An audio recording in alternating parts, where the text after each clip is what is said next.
Halo teman-teman, ketemu lagi dengan Favorizer 852. Oke, kali ini gua akan sharing ya bagaimana cara merawat pape teman-teman, baik itu pod mod atau pod mod.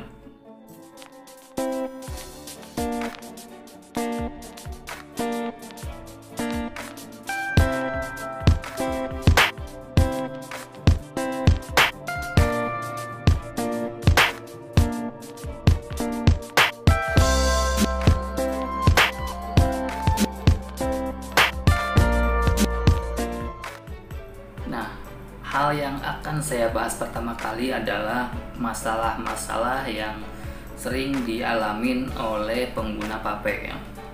Nah, pertama saya akan membahas dulu untuk pod mod ya. Pod mod bisa merek apa aja, banyak, mau smoke, mau vinci, mau icoy, banyak sekali macamnya. Nah, di sini saya kebetulan punya vinci, vinci. Nah, biasanya teman-teman itu pasti mengalami yang namanya speed break atau bahasa awamnya saat kita ngevav, saat kita menghisap vape ini, si cairannya itu ikut kehisap. Nah, seperti itu ya. Itu namanya speed break.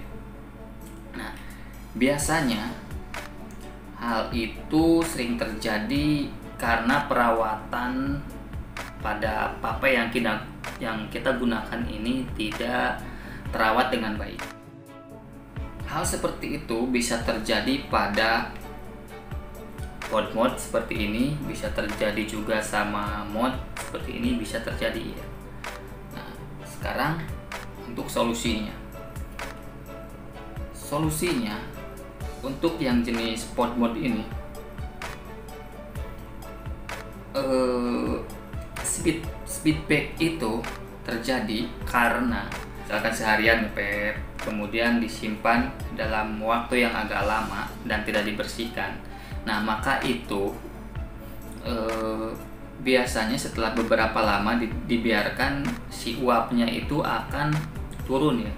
Si uapnya dari drip tip ini akan turun dan kemudian mengendap di dinding-dinding atau di koilnya, di sela-sela koilnya itu. Jadi saat kita menghisap kembali untuk pertama kalinya pasti ada liquid yang ikut kehisap. Nah, itu salah satu penyebabnya.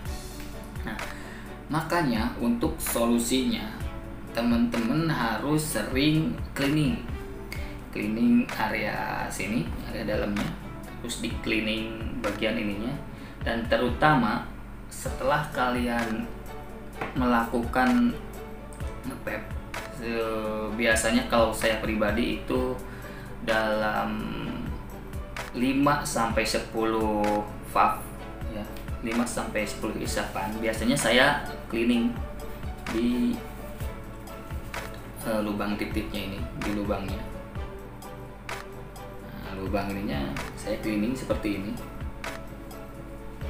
dan itu wajib, kalau menurut saya itu wajib dibersihkan. Nah, nanti di sininya akan kelihatan basah ya, masukkan seperti ini. Ada basah, kurang dibersihkan aja. Nah, itu yang pertama. Kemudian saat kita mau menjelang tidur, istilahnya berhenti ngepep ya, usahakan teman-teman itu dicabut cartridge-nya, kemudian dibersihkan, baik di device-nya ataupun di cartridge-nya, semua dibersihkan, kemudian baru disimpan dalam keadaan mati. Lebih bagus lagi si baterainya itu dilepas. Nah, itu tujuannya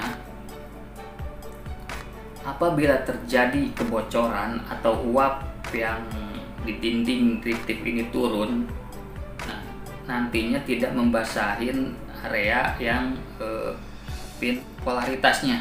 Nah, si polaritas arusnya ini, tegangannya ini, polaritasnya, pinnya ini tidak terbasahin. Dan kalau udah basah merembes ke dalam ya otomatis si device-nya ini akan rusak. Nah itu ya. Kemudian tips yang selanjutnya mengenai cartridge ini, lebih bagusnya teman-teman apabila mengisi tank ini, saran saya itu sepemakaian aja. Jadi maksudnya kalau teman-teman seharian ngepep terus ya, diusahakan seharian ini habis.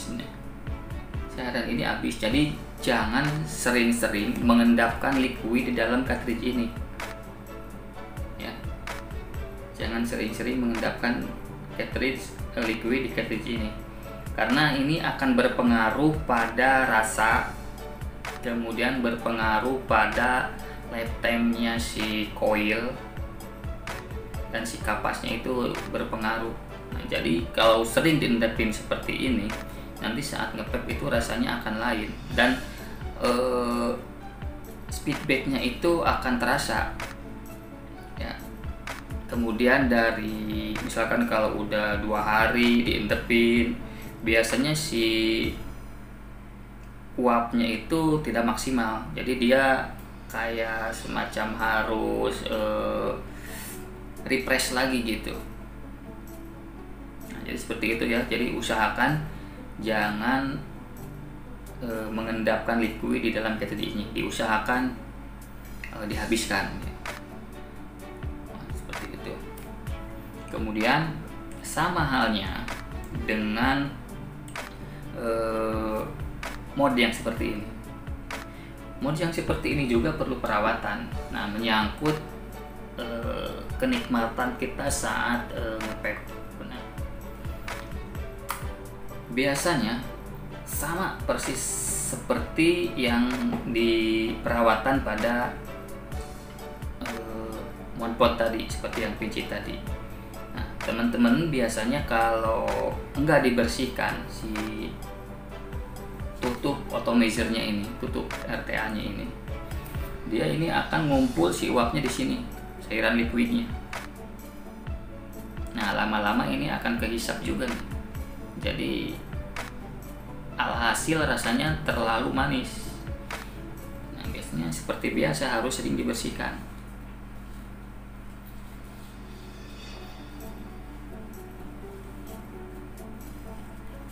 Jadi ya, yang paling penting dalam pep itu supaya rasanya maksimal harus sering dibersihkan perawatannya. Nah, kemudian satu hal lagi nih, kalau teman-teman beli coil itu diusahakan yang otentik. Kenapa yang otentik? Ya karena antara yang clone atau yang KW dengan yang otentik itu sangat jauh berbeda ya, apalagi coil. Bedanya itu biasanya di jenis coil yang dipakai sama pengkapasannya. Biasanya kapas yang coil dari kapas dari coil yang clone itu biasanya si kapasnya nggak maksimal, jadi terlalu tipis. Jadi si liquid itu cepat menyerapnya, jadi nggak mengikat di si kapasnya itu. Jadi ikut ke hisap gitu ya, gampang tembus ya. Jadi gampang tembus. Jadi saat kita ngisep, jadi si liquidnya tembus ke isep ke mulut kita. Nah, jadi itu ya.